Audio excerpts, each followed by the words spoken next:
High, চলে এলাম নতুন একটা ব্লগ নিয়ে। এটা ছিল বেটুর অন্নপ্রাশনের দিনে সকালবেলা আমাদের সাজগোজের ব্লগটা।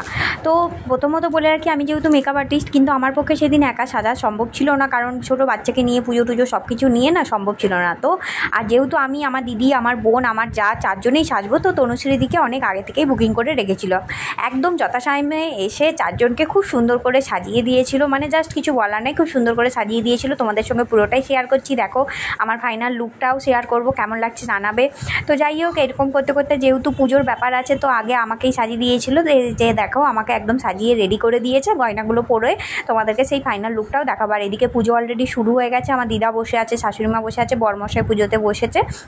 বাড়িতে কিন্তু পুজোটাই হচ্ছে।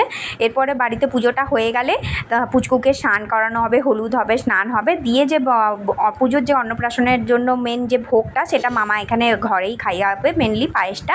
তারপরে তো লজে অনুষ্ঠান আছে, সবটাই তোমাদের সঙ্গে পুরো সব ব্লগ পাটে পাটে কিন্তু একদম শেয়ার করব। তোমরা কিন্তু অবশ্যই দেখো, এবং ভালো লাগলে কিন্তু অবশ্যই একটু ফলো করে দিও, একটু সাবস্ক্রাইব করো, তাহলে তো আমারও ভালো লাগবে তোমাদের সঙ্গে শেয়ার করে। আর এই হচ্ছে আমার ফাইনাল লুক। তোমরা কিন্তু জানিও আমাকে কেমন লাগছে, তনুশ্রীদি কেমন সাজিয়েছে আমাকে, অবশ্যই কিন্তু জানিও। এবং নেক্সট পার্টে কিন্তু থাকবে বেটুর একদম গায়ে হলুদ থেকে খাবার থেকে সমস্ত, এবং লজের ডেকোরেশন থেকে সবটাই তোমাদের সঙ্গে শেয়ার করব। থ্যাংক